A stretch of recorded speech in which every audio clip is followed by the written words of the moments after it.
It's Friday on Simon's Trading Channel. How are you all? Hope you're doing very well. You've had a lovely day, as nice as mine. And mine has been truly delightful. Thank you for joining me. My son and I went to a place called Abergavenny today. It's a lovely place in South Wales.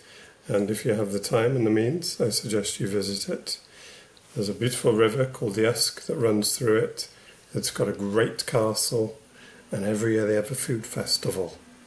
What is not to like? And we had a great time. The sun was shining. It was all good. I even managed to tire out my collie, which is no mean feat. She has the energy of a small nuclear fusion plant. That girl. Yeah, she can run. But yeah, we had a great day. Anyway, enough of that. Why am I talking to you about that? You care about the price actions. Let's do it. Let's get into it. Of course, today is Friday, and that means, as you can see from this CME chart, which is on a weekly time frame, in 1.5 hours, this candle will close. And what is that? It's got literally no candle body to it. So this is what a weekly candle looks like when it opens and closes at exactly the same point, which, in the context of the last 2 weeks, I see as bullish. So I think that is a reflection of probably continued price action to the upside for the next week. Probably. Don't know, obviously, because things can change. But you can also see momentum on my predefined momentum oscillator of the MACD is also turning back up and will remain with upside posture above, so about $2,000 from my CME is now. Be interested to see what happens over the weekend because CME closes its weekly candle shortly and then doesn't reopen until Sunday night. So I'll be interested to see where the price is at that point. I think that's all I've got to say about CME's weekly closure. Maybe this gap won't get filled. Maybe. All right, for the rest of the price action analysis, I'm going to skip down to the daily and skip on to Bybit. And you can see, I don't know what this is about. I put that on a few videos ago. And now I can't get rid of it. I don't know, it's like etched into the screen or something. Anyway, yeah, looks like daily momentum's turning back up as well. Similar pivot to the weekly, 66,000. So $2,500 away from Bybit's price at the moment. No, sorry, 1.5. So CME's got a bit of a premium over Bybit at the moment. It's interesting. And yeah, I talked about this kind of segment yesterday with regards to, if you take this as the start of the move, I mean, whatever, you can take it from wherever you like, but this seems like a logical place for me. So up, down, up. And then I was suggesting that, I think I was suggesting yesterday that it would be good to have a higher low here somewhere. I mean, it doesn't have to be there. But it would be nice to have a higher low above this low, which looks like it's going to be the case. But to confirm that, price does need to get back.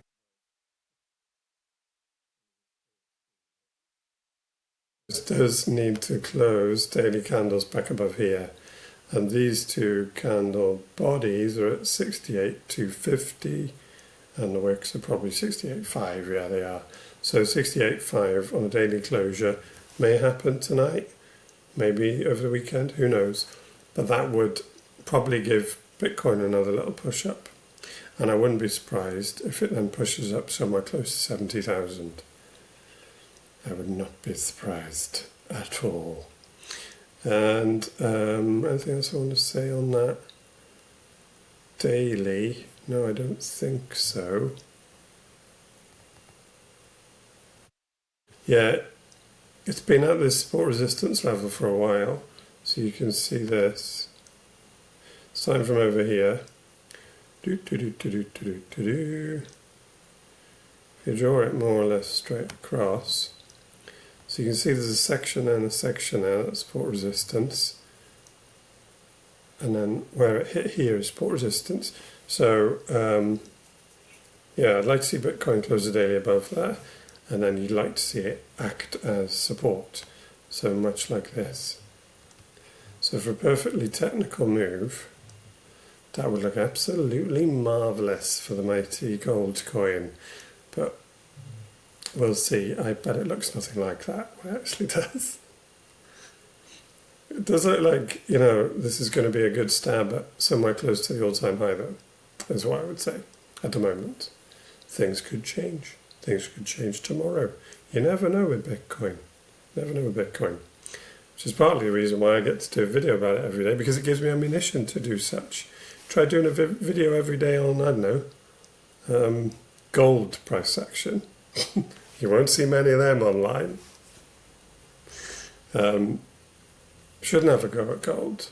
Should never go at gold. You feel free to I had some gold once, right? There's a bit of a sideline. Quite randomly. Can't remember what the day, it was about 10 years ago. And I bought like this tiny bit of gold. It cost me quite a lot of money. It was like the tiniest ingot you can imagine. I think it cost me about $2,000 or something. I remember looking at it thinking, wow, you don't get much for your money. But I kept it for a while and then sold it. Didn't see the point. Yeah. I wonder if people will sell their bitcoins or will they hold on to them? Don't know. It's a good question, right? It's a good question. Each man, woman, thing has to make up their own decisions about the way they invest or trade in this market. But you know what's for sure? Compared to everything else, it's quite hard to beat. Particularly if you've got a long enough time horizon. So if you're trading, time horizons aren't too important. But I think if you're investing in Bitcoin, you can almost no-brain it.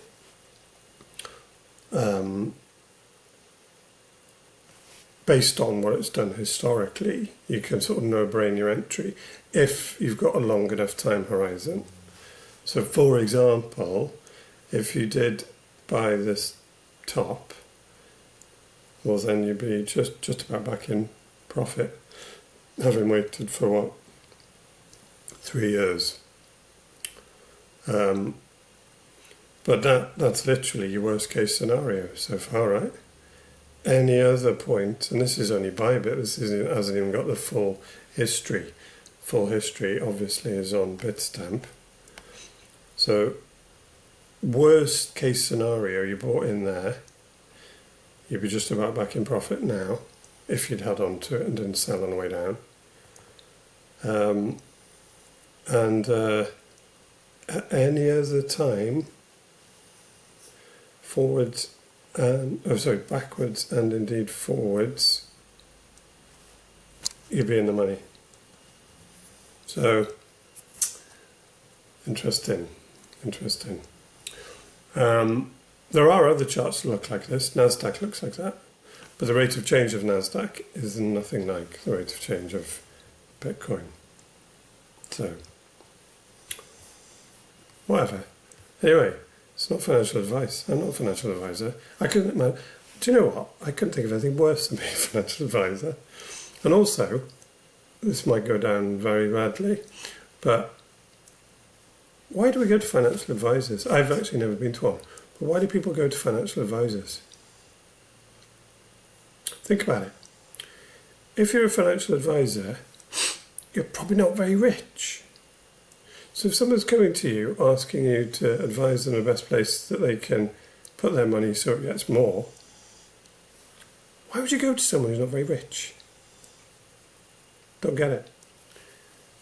Why not read a book about someone who made a ton of money from investments like Rich Dad Poor Dad? Epic. Well, there's loads of others, but that's the one everyone remembers, right? So yeah, that probably seems a bit negative about financial advisors. I'm sure they're all lovely people, but the concept itself is a bit alien to me. hey ho. Again, it's superfluous information, Simon. I wanted to have a quick look at the 4 hour, and lo and behold, here he is. So yeah, yesterday, when was yesterday's video? Here. It was before this candle had closed, and I was talking about this 4 hour downtrend, which would now appear to have reversed completely. And yeah, I'd suggest there's probably going to be a bit of a pullback on the 4 hour here. Not necessarily, but yeah, it hasn't really pulled back in a meaningful way yet on the 4 hour. Really obvious place to, if it does, so let's say it does hit up against resistance here, that would be a super obvious move back down towards this high and this low, get support at, what's that, 66,000, and then move back up. That makes sense to me. So, like the last two thumbnails have said, 65,000 has been key, and Bitcoin's done its job. Listen to the price action analysis by Simon. It seems to be going in an appropriate direction. That's enough for me. Enjoy what's left of your Friday, and if you liked this video, please like and subscribe. Join me tomorrow for Saturdays. Take care. Goodbye.